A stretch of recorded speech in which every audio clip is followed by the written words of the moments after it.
kyau kuma yana kara dankon zumunci sosai. Gaskiya kuma mun ji daɗi sosai, kowa wanda ya zo na Allah ya maida shi gida lafiya. Muna godiya sosai, amma mu matasa dole mu fuskanci kawunanmu da farko. Dole mu fuskanci kawunanmu da farko kafin mu fuskanci shugabannin namu.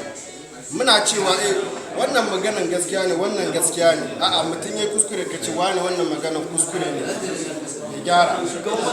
Ya gyara. In ba haka ban ba ma gaya ma junanmu gaskiya.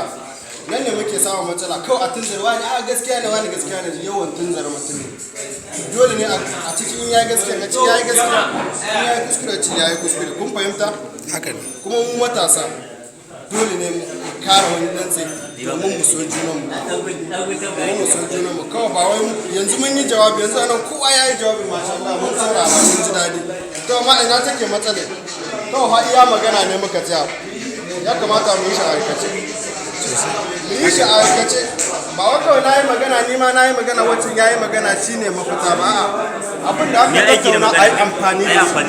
Abin da aka tattauna a yi amfani da shi shi ne gaskiyar magana. Amma yanzu in yi magana, wancan ya yi magana. Amma ni abin da ke bani mamaki kamar yanzu gaskiya na yi magana ta yi rai. Yan kwamaliki na kowa ne da gaskiya. Misali, mutum ne daga jin za ka mai raji ba tare da zagi. Ka ka gyara abin da ya kusure. Yana da kyau. Kuskuren nashi ka gyara shi yana da kyau. Ba wai sai ka yi zagi ba. Ka yi magana. Ina so da Allah ku huto za mu yi hoto an samu gaba daya.